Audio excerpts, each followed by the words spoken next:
Hey guys, it's Paul Jang, and today I'm going to talk to you about a case study where we bought a piece of land and then sold it for $19,500. So this had to be a couple months ago, but we sent out some mailers to Oklahoma, and we were going to pick up something for, I think $6,000 for like a 5 acre that had access.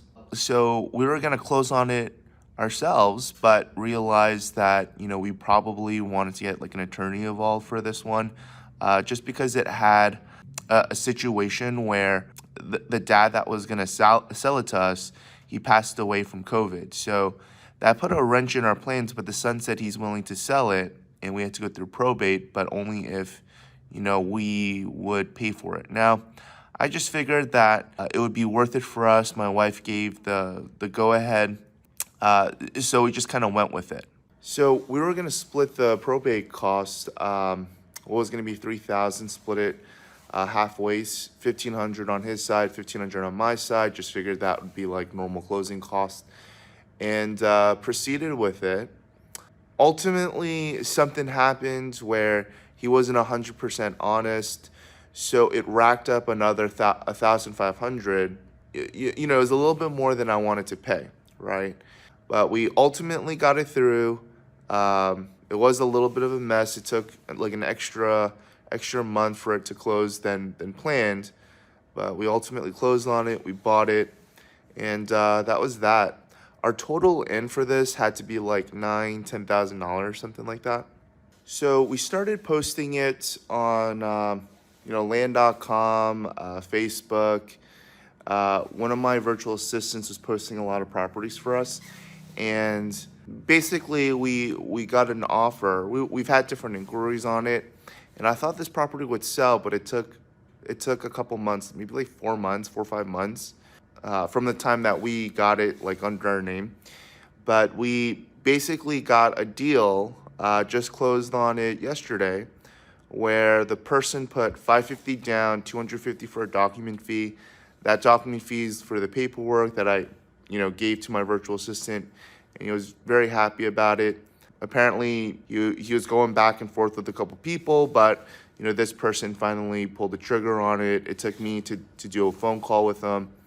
I spent maybe 5 minutes on this deal, at least on the sales side, just getting on the phone call, and my virtual assistant kind of did everything with paperwork.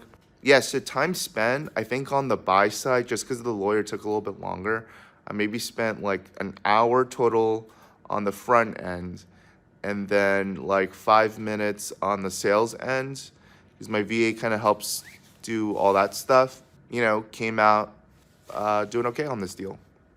So the final terms deal was that they put $550 down, and the $250 document fee that I gave to my VA, who was very happy about it. And then what we did was it came out to like $427 monthly payments. There was going to be a $10 maintenance fee for our software. That's going to be paid at 4% interest for the next 4 years. I need to tell my VA to like increase the interest rate, because I think people are buying it at 6-8%. So I need to give them an update on that. Basically, we're gonna double our money, 100%. We're gonna get our money back in like a year and a half's time, like a year and 3/4 time, which isn't bad. And then for the next two years, 2.25 years, we'll get an extra, $430, assuming he doesn't default. If he defaults, we'll just take back the property and then sell it to someone else, and it'll be extra profit. And that'll be nice, whichever way it goes.